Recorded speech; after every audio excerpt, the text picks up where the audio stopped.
Hello, everybody. Thank you so much for joining us. If you can just bear with me for 1 second, because I want to make sure that I am doing everything right on my end, that this is shared in all the groups that it needs to be. And then I'm going to absolutely formally introduce our incredible guest that you see here. But I hope you guys are having an incredible summer. It is so beautiful outside. Have you gone outside yet, Jen? I have. So I went for a little, my kids, our bus stop is so close, but I get to walk through like a really beautiful scenic street with huge trees, and everybody's peonies are blooming right now. And you can smell it in the air. It was just so gorgeous. I really feel like what I want to be doing right now is just be out barefoot in the grass, but I think I would lose my internet connection if I tried to take my laptop out there. That could be for like a August second chat. It'll just be us with some seeing the beach in the background. Yes. Beautiful. Awesome. Thank you guys so much for bearing with us. I am going to go ahead and formally start and welcome you all. Thank you so much for joining us. Again, this is such a beautiful day. Hopefully you guys get some time to go outside and take a fresh breath of air and have the warm sun on your faces. This is our June's Snack and Chat, and today we're going to be speaking with the incredible Jen, who is our AFCCA Parent Liaison, about setting your summer for success with an AFCCA lens. Now, don't worry if you aren't sure what AFCCA is. I promise that Jen is going to be helping us learn more about it. That being said, that the tips shared today in the conversations that we're going to be having is going to have something for absolutely everybody. So we invite you all to grab your lunch or coffee.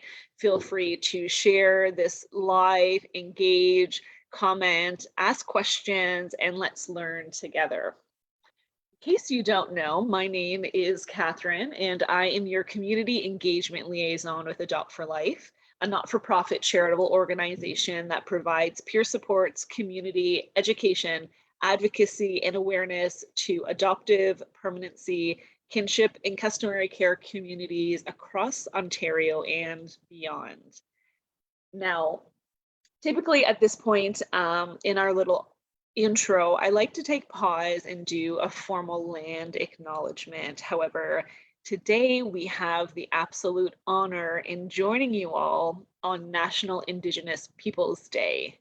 So we as an organization are so proud to continue to recognize June 21st as National Indigenous Peoples Day, which is a day dedicated to celebrating the rich cultures, heritage, and achievements of First Nations, Inuit, and Métis peoples. Today, we also reflect on the Indigenous peoples' past and present experiences, recognizing the strength and endurance demonstrated despite ongoing adversities.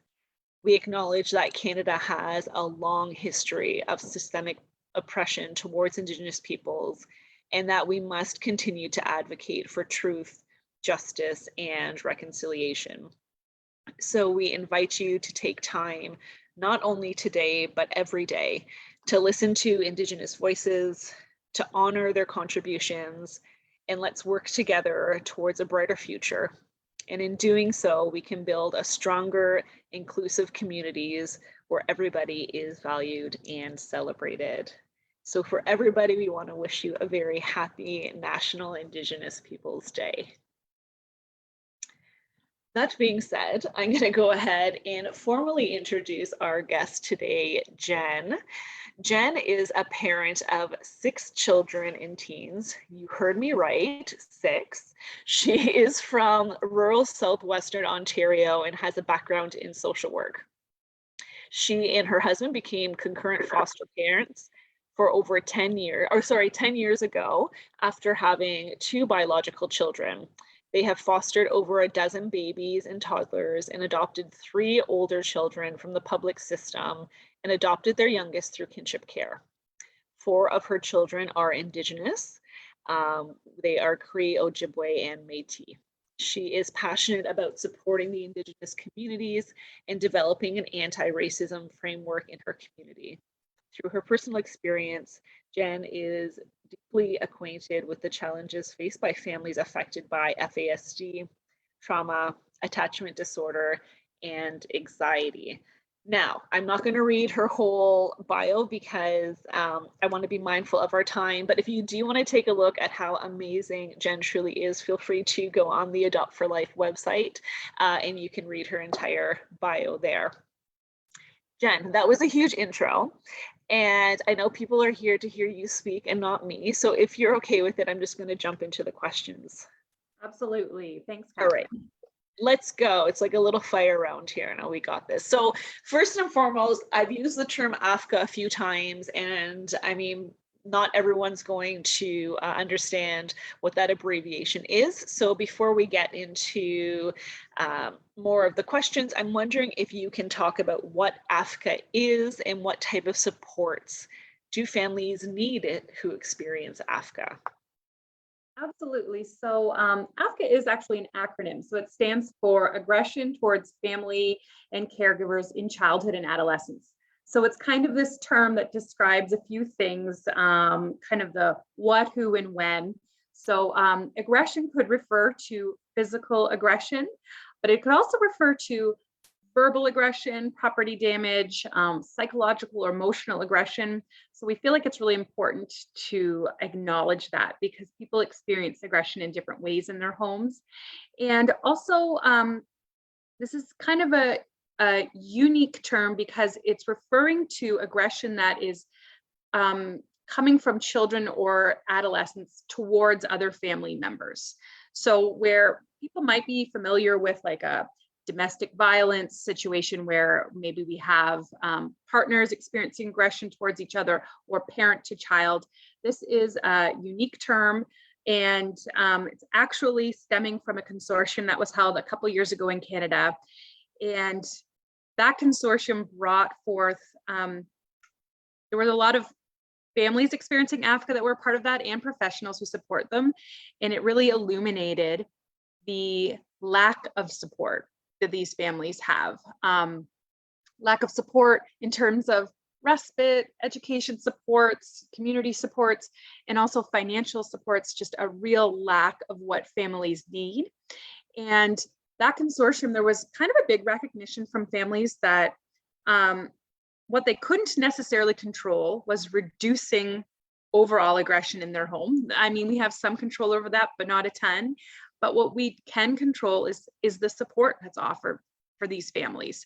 So I'm really excited today to be able to talk a little bit about summer because this is, and transitioning to summer, because this is actually probably the hardest time of year for AFCCA families in our community. And as you said, Catherine, there's definitely a lot here that's going to be applicable to all families, not just AFCCA families. But yeah, that's just a little bit about AFCCA. And I hope as we talk about it more, that it's going to become a term that everyone in Canada is familiar with. So 100%. And I'm just curious too, for families who might be interested in learning more, maybe diving a bit deeper into AFCCA, is there somewhere that they can go, totally plugging our website? Is there a place they can go to learn more about AFCCA? Absolutely. So we do have an AFCCA supports dedicated webpage, landing page that you can go to. There is a lot of information on there. First of all, there's links to the consortium. There are links to how you can get more support as a caregiver. And there's also a way that you could register with our community as an AFCCA family and get kind of specialized targeted supports from our team, which includes myself. We have clinicians. We have our wonderful Nancy heading up our team, and a lot of really kind of unique things to offer our AFCCA families that are different from just general adoptive kin and customary care families. So it's a good place to start. Perfect. And what I'll do too is once this live is over, I'll go in and put the link in for everybody in the comments. So if you're watching this on live, you can just Google it, or if this is on replay, check out the comments and I'll make sure to put it in there. Okay, let's get into the topic at hand. So first and foremost, can you help explain how change in routine or change in schedules generally can impact families who are living with AFCCA? Sure. So this is kind of, I know for myself as a caregiver, this is kind of a trial by fire situation that I discovered through personal experience.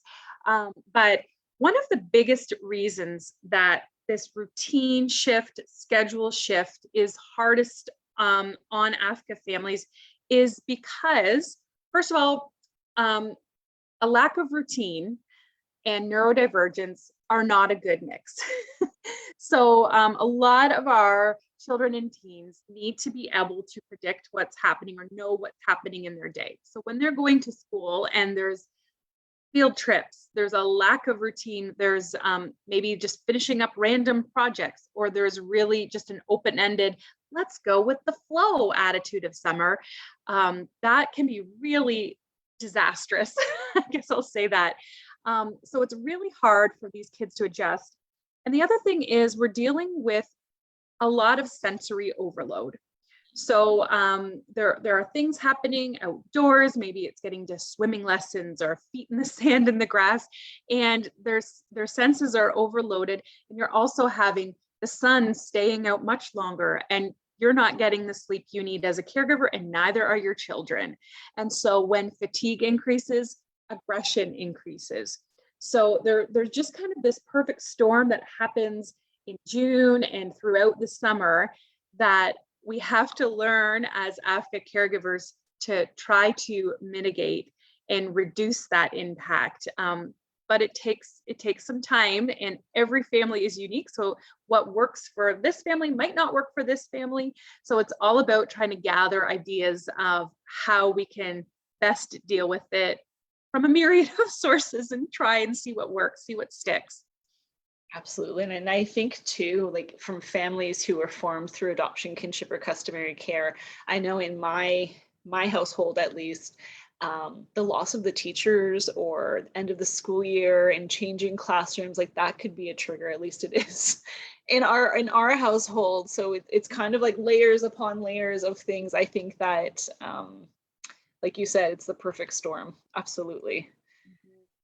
Okay.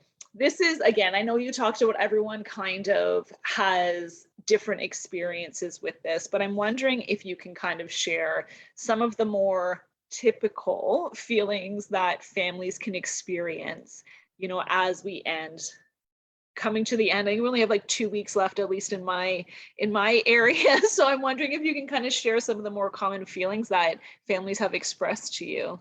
Yeah, I think what's most common right now, and it's been really the past 2 weeks here in June, is families are feeling incredibly overwhelmed and maxed out.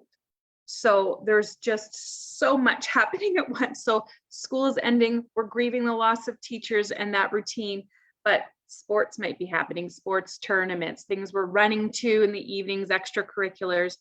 And then there's also things happening at school that are overwhelming kids. So I know I have 2 kids right now doing EQAO testing here in Ontario. And so why do they save that for the very end of school when kids are already having a hard time? I'm not sure. High school kids have exams, all of this tough stuff. And then you throw in, I don't know about your school board, Catherine, but our school board has, they always save their puberty health lessons for June. So then our kids are dealing with these emotions of having to talk about uncomfortable subjects at school and with their parents. So there's a big kind of emotional overload that everyone's feeling. And then I think a secondary feeling that we tend to bury as caregivers is grief. So I know my first few summers after adopting, I was grieving hugely, and I never really acknowledged it for a couple of years.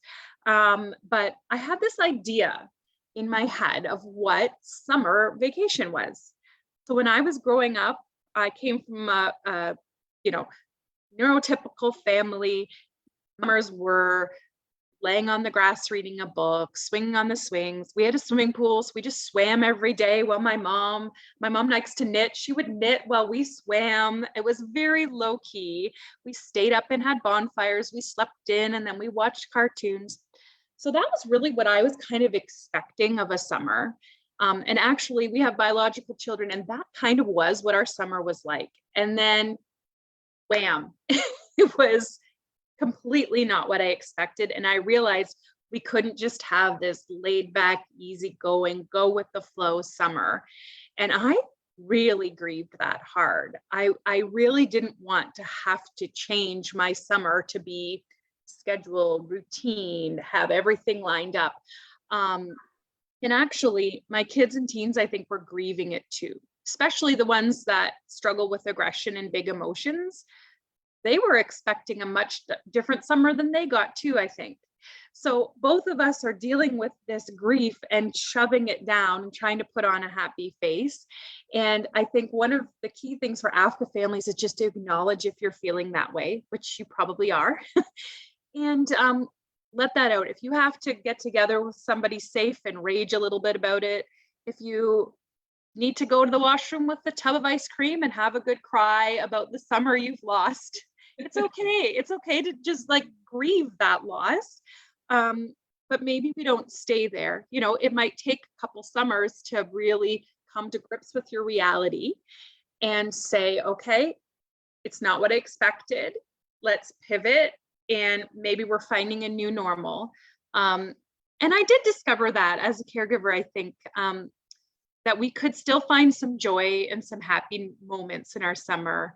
I know one of my favorite memories now, the past few summers with my kids, is we discovered that the local library in the summer was a really wonderful place. There was AC, it was quiet, and there's always was programming for my kids that was low ratio, adult to child. And so some of the favorite memories they have is going to the library and listening to a story or doing a craft, which I never did as a kid, you know, but this was something new we were creating as a family that worked for our family that could still be special. So yeah, there's a lot of emotions swirling around. We might be feeling guilty if we are choosing for the summer that, you know what, I'm going to work full time and my kids are going to be in camp every week. And that's how we're going to survive the summer. So then we're feeling with caregiver guilt because we feel like we should be there and have the whole summer off with our kids. I know my own mom had the summer off. She worked in the school system, so she always had the summer off. So me working during the summer, it's just an adjustment. So yeah, there can be a lot of feelings that are elevated in an AFCCA family, I would say, in the summer. But like I said, there can be some positives. There still can be some joy and hope. So we don't have to always just sit with the grief and loss either. Yeah. And as you were talking, our comment section is being filled with people who agree exactly about the how unstructured time can be so difficult and how you have to create a sense of a new normal. And I remember when we started accessing respite facilities for my eldest child and the reactions from people around us, friends and family who lovingly don't get it. We had to kind of have those conversations. And again, those feelings can come up, but you know, we've been doing this for multiple years now, and it's a break for us, and it's a break for my child, and it's a break for everybody. And so yeah, it's about finding that balance and what works for your family, and it doesn't have to be what everyone else does. Jen, we do have a question that came in live that I'm gonna shoot off to you because I think you might be able to provide maybe some suggestions. If you don't, then we can absolutely come back to this question offline as well. But the question is, do you have any thoughts on ways to find structures for teens who are typically too old for camp? I'm wondering if you have any experience or any suggestions for that. This is a really good question. We actually have a lot of caregivers in this same boat, and I have a few suggestions that we have found that work. So one of them I have used myself as a caregiver the past couple summers, and that is, even if our child is too young to be a camper at a camp, they're actually, depending on where your child maybe sits on the neurodivergent scale, there are camps that love to have teens as volunteers. So I know my son this summer is going to be a counselor in training at one of the town summer camps. And his job is to, he's going to be at the Lego Center, and he's going to be doing Lego with kids. That's awesome. Yeah. And there are other, like, even overnight camps. One of my daughters has helped in the kitchen at a camp, helping set the table or do dishes or something like that. So maybe they can't attend as a camper, but they could attend as a volunteer. And then there are a lot of small towns, and I think even in the cities would offer this, where there might be youth drop-in centers that have activities specifically for teens all summer long. So even if it's something where they're going, and they're usually staffed with adults, so if you're dropping off your child to play pool for the afternoon or something like that, there are adults there supervising. And then another really great, for my kids anyway, it's been really wonderful as teens, is our local pool. So our town pools often have even swim teams and things like that, where they can go multiple times a week and just swim. This is something that teens and kids, Tanya on staff, our clinician on staff, has reminded me this year that the feeling of cold water actually calms our nervous system. So the more you can get your kids in cold water or a pool, actually, the more it's going to calm them and reduce their aggression. And the more they can be doing something physical with their bodies. So if that's joining a soccer team or something, some sort of recreational sports team, that they're physically moving and it's scheduled, okay, that means 2 nights a week, we're going to soccer, and 2 afternoons a week, we're going to swimming lessons. And I think that we make the mistake of thinking with teens that we're just not going to plan anything. They can sleep in every day and whatever. It's okay to say that's not going to work in our home. So you're going to be volunteering or having a little job or something where every single day it's kind of planned what you're doing. And I found for my kids that just keeps them busy enough that it keeps them out of some of the other things that teens might be getting into that could be negative. So I hope that helps answer that question, but it is a real big difference between the younger years and the teen years. It's an adjustment. It is. Well, that's fantastic. I really appreciate you answering that off the fly. I knew you'd be able to get it. As you were talking, actually, one thing that kind of popped into my mind that's been helpful for our family. So I have a child who might not be able to be independent on their own going out quite yet, but still wants to be independent from us. And we've actually utilized a program, or I guess a service called Out School. And this is not a recommendation, this is not a promotion, but this is sharing our experience.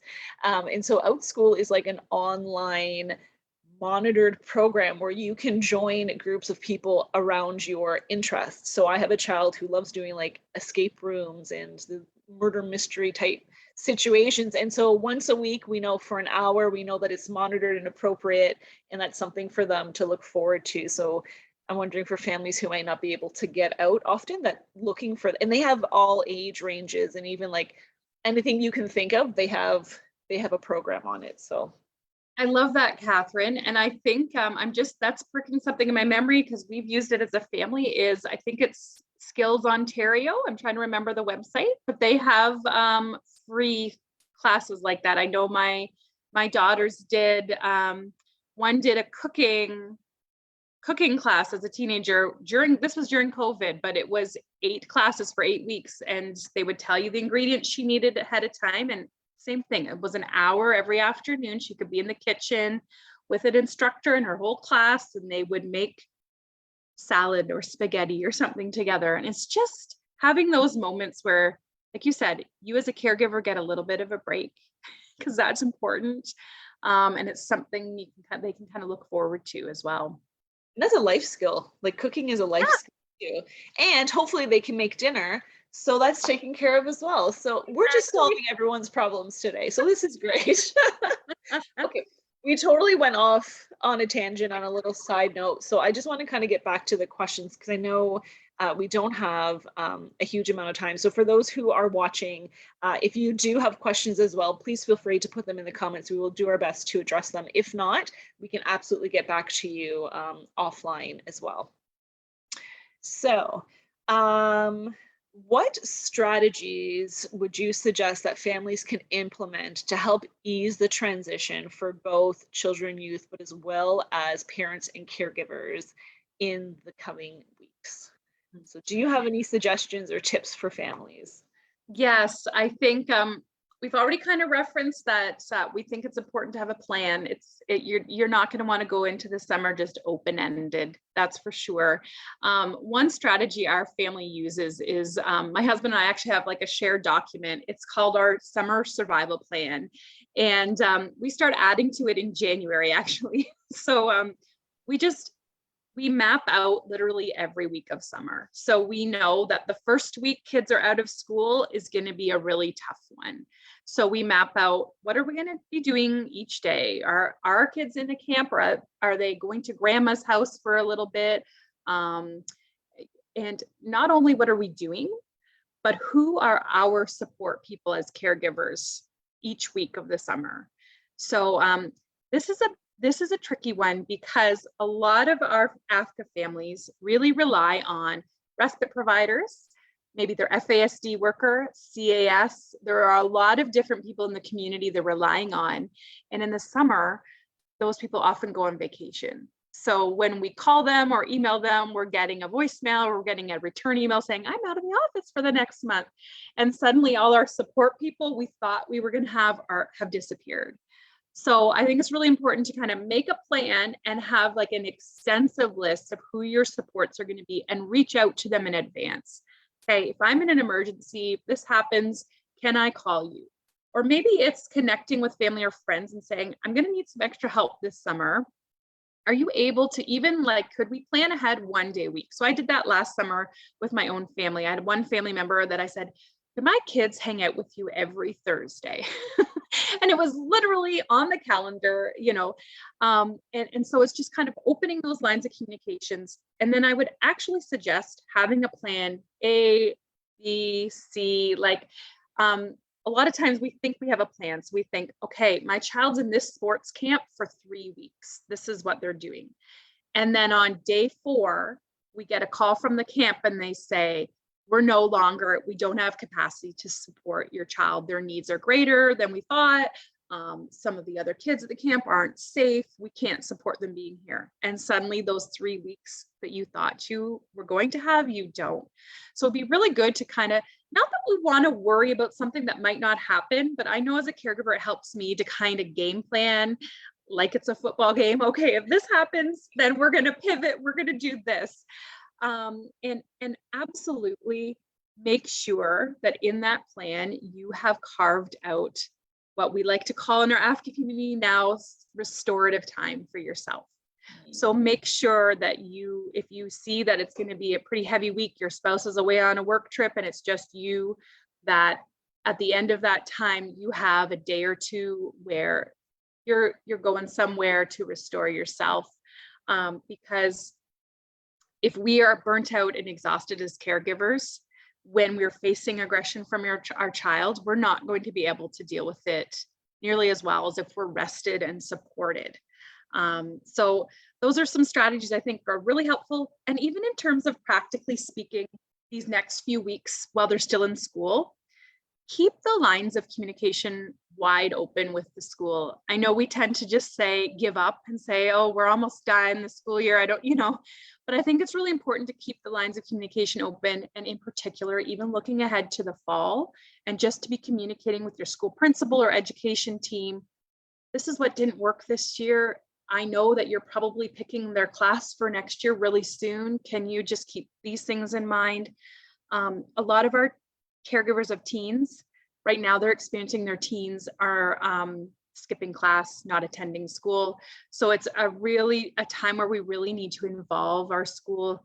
I know we were in similar situation as caregivers, and so our VP at our local high school was just, I would say, the MVP of June. So we would often be in communication, and they were the ones that were finding our child when they weren't at school. We're kind of sheltering them back into the school. And so I think it's really important not to give up. We only have a few weeks left. You can do it before summer, and just keep those lines of communication open. Those are fantastic strategies. Thank you so much. And absolutely, the comments, everyone is agreeing with that as well. Okay. So we kind of answered one of the questions. So I'm going to skip and go to another because I'm just mindful of time.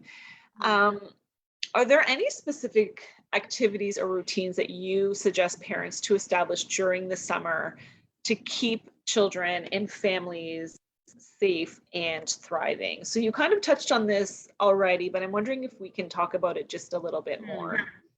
Yeah, so there's a few things. So just practically speaking in your home, I think the temptation in summer is to let kids stay up late and sleep in, and our sleep schedule gets thrown off. And that is one of the number one triggers for aggression, is when a schedule gets thrown off or when there's fatigue.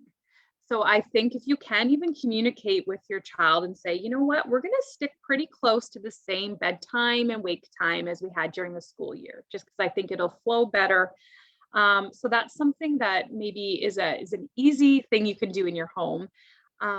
But I find what can trigger kind of extreme behaviors in children that are neurodiverse is boredom. So there are some things you could implement in your home to try to reduce the boredom.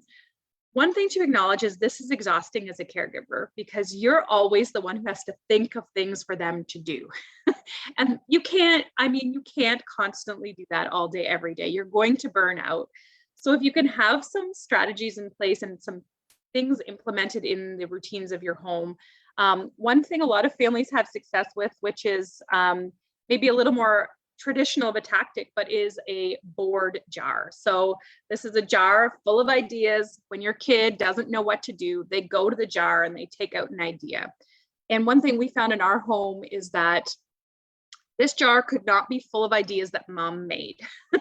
So we had all of our kids the very first week of summer sit down and they had fun. We had like stickers and crayons and fun colored paper, and they all thought of their own ideas of fun things they could do at home. Like, this wasn't going to be like, oh, mom's going to take us to, Toronto Blue Jays game. It was stuff that they could do at home on their own without a lot of assistance when they were bored. And they all put their ideas into their own board jar. And when they were feeling that way, they knew that they could go on their own all summer and pick something out of the jar. And it really did work to help them kind of self-start when they were feeling like, I don't know what to do. And when you're feeling as a caregiver, like, let's just use a screen 10 hours today because I am out of ideas. Yeah. Oh, that one. Yep. Yeah. And then I actually usually have a basket of tricks that I hide in my, in my walk-in closet. I hope my kids aren't watching this because now they'll know where it's hidden. But for the different age groups, just some things I can pull out if I see the days going downhill. So for the younger kids, I might have like a brand new pack of sidewalk chalk or bubble wands or something like that I can just go in, take it out, and surprise them with something fun we could do outdoors or something. And my teens, it looks a little different. So I have different things like a new graphic novel. They really like graphic novels, some of my teenagers.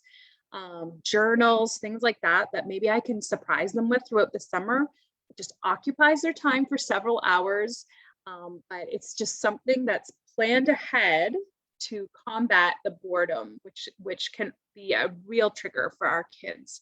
So yeah, those are a few strategies. And one thing I will say about setting up your home is, in the summer, a lot of us have a safety plan for our family. I think it's a good idea to perhaps amend and have like a summer safety plan. Because we talked about how a lot of our supports disappear over the summer and things look different. We might not have school supports. We might not have the same people in our home. So even amending who we're going to call, what numbers we're going to call, and what we're going to do in different situations, it might look different in the summer than it does during the school year. So that's just something that you might want to consider as an AFCCA caregiver, is amending that. If you need help or strategies about safety planning, definitely reach out to us as well. Perfect. And we might have something coming about that in the near future. Also. That's right. Put a little plug in there as well. This is Stay tuned for that. Okay, we have 10 minutes left, so I'm going to do my best to get through these as much as possible. Are there any changes or adjustments that families can make to their actual like physical home environment to accommodate a different summer routine? And if so, what are they? So you talked about the safety plan. So that's, I think, that's fundamental. I think everyone needs to revisit that. Are there any other like environmental changes that you think that might be helpful? I think a lot of strategies I found helpful, and I think a lot of families I've worked with as well, is to consider each child in your home and what their specific needs are. So I have a son who last summer actually we got him a special like summer weighted blanket that wasn't as hot as the winter one. And I know that sounds like something very small, but it was really helpful. It really helped him to get to sleep at night because his heavy hot one didn't work very well, but we were just finding he'd be up for hours at night, not able to sleep. So adjusting that a little bit in terms of in our home, having it available in the living room.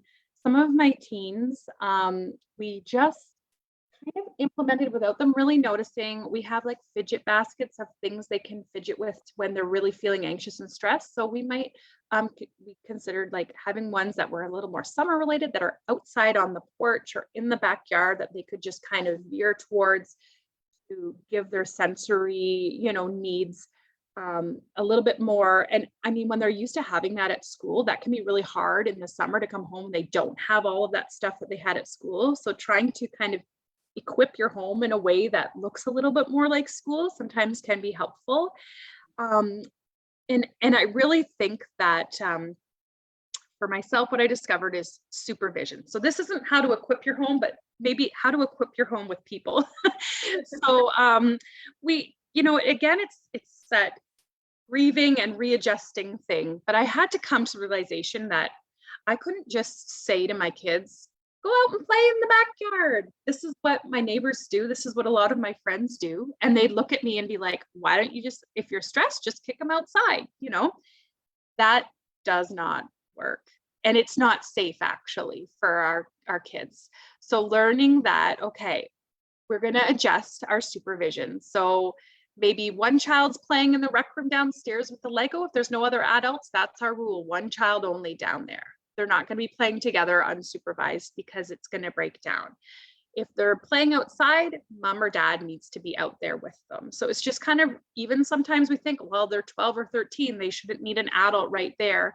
But again, it's all those shoulds that we think what it should look like in the summer. So it's just readjusting how we do supervision and planning ahead, knowing that we ourselves cannot offer that supervision 24/7. So mapping it out again, I keep coming back to that, but trying to figure out ahead of time who's going to be on and then who's going to get a break. I think that's perfect. I do have someone in the comments who also says that they have a snack bar that the kids can access for snacks during the day. And they tell the kids that the stock of snacks will be replenished every day in the morning, and that it's all the snacks for the day. So it gives them some independence, and also they don't always have to bug in for snacks. And yeah. I mean, hangry is a thing. Yes. Right? We all know that. I should add to that, one thing we discovered in our family is it kind of kills two birds with one stone, so to speak, the sensory need and the need to be active and eating. We planted a whole bunch of berry bushes in our yard, and they all come ripe at different times throughout the summer. And they're just kind of a free for all. So when the kids are outside, they can go over to the berry bush at any time and have some berries, but some of them take a little bit of work to get to the berries. So it's time consuming. They get something to eat. So if gardening's your thing, having certain things that are edible out in the yard that the kids can pick away at and munch on throughout the summer is fun. We have rhubarb plants. My kids really like a sour, strong taste for whatever reason. So they will just pick a stalk of rhubarb and chew on it. And that helps with chewing, actually helps calm them down. And I'll see them out there on the swing, just chewing on a stalk of rhubarb for half an hour.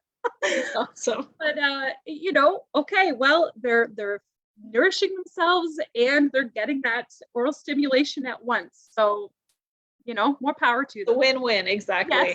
That's what we do in our house. Actually, we have like sugar-free gum, and it is everywhere. And people always question why my kids are always, obviously not in school, not when it's not appropriate, but they are always chewing gum. But it's a way, it's that self-regulation piece, Yeah. right? It's the sensory. It's something to do with their mouth.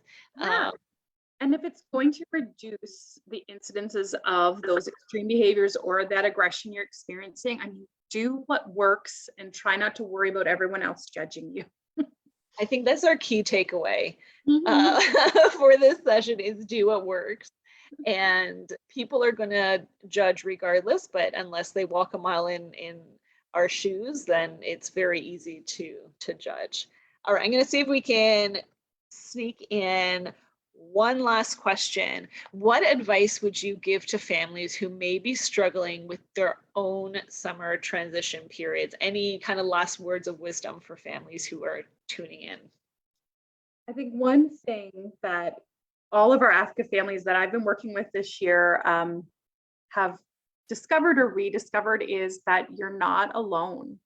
And I really want to emphasize that as much as you feel like I'm the only one experiencing this summer, it's not fair, this is too hard, I can't handle it, just to know that you're not alone and that it's perfectly okay. In fact, it's preferred that you would reach out and get the help you need.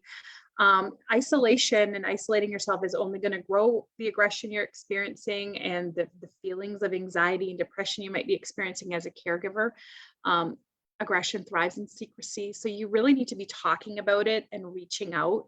I know here, like at Adopt for Life, we've got support groups going all summer. Like it's drop in virtual. Some of our regions have in person where they're meeting at a park or somewhere like that or a beach. So please don't think that you have to suffer through the summer and just soldier on alone. Like reach out. There are so many of us who are going through the exact same thing that understand, like who truly understand. It's not going to be like that neighbor or family member who doesn't get it.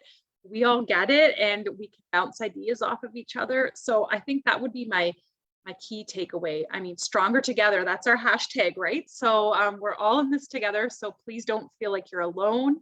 We're all here for each other. Don't go radio silent during the summer. Just keep reaching out for help. Jenn, I appreciate you so much. You are a wealth of knowledge, and I hope you get an opportunity to see all of the incredible comments that came out. For those of you who are watching and who've joined in live, I want to thank you so much for tuning in. I hope that you found this helpful. Even those who are coming in on replay, take some time and re-look over these tips. This is why we keep them on the platforms after, because we want to make sure that you can go back to it. So for July, Snack and Chat will be on a break. It's going to take a little summer holiday, but we are going to be coming back in August to help everybody transition back into the school year. So it's going to be coming full circle. So we really look forward to seeing you in August. And much like Jenn said, please keep reaching out to us. We are always available, whether it's through our social media platforms or email. Check us out on our website, our YouTube channel. Give us a call. We're here and we can support you through it. Thanks and have a great summer, everybody. Thanks, guys. Bye.